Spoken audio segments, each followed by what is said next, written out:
So let's go back to determining whether or not you're covered, okay, and what your compliance date is in counting the number towards those originations. Well, first off, I want to emphasize that in determining whether or not you're a covered reporter in your mandatory compliance date, we're only counting originations.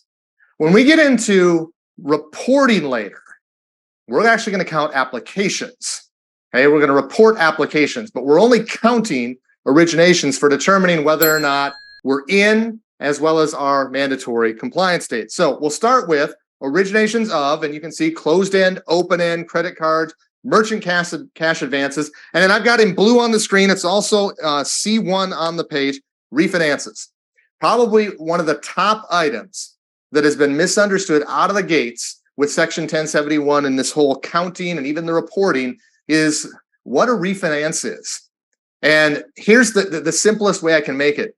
If I have, I'll grab this here. If I have this loan right here, and I tear it up and replace it with a new legal document, new legal obligation, a new note, that is a refinance.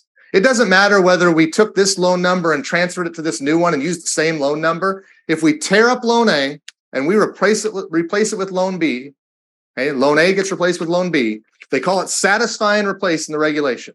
It's a refinance. It's going to be counted towards the originations and it's going to be reportable. Now, I don't care what you call it because I have a lot of banks that call that a renewal.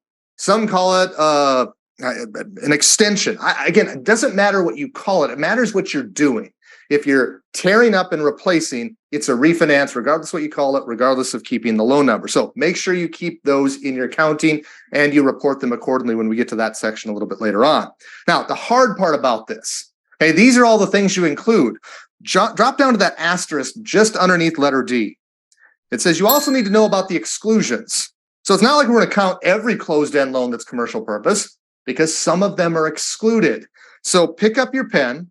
Off to the right of that asterisk that you see underneath letter D, write down page 25 through 27. See page 25 through 27. That's where the exclusions are going to be located. We're going to get to them a little bit later on today.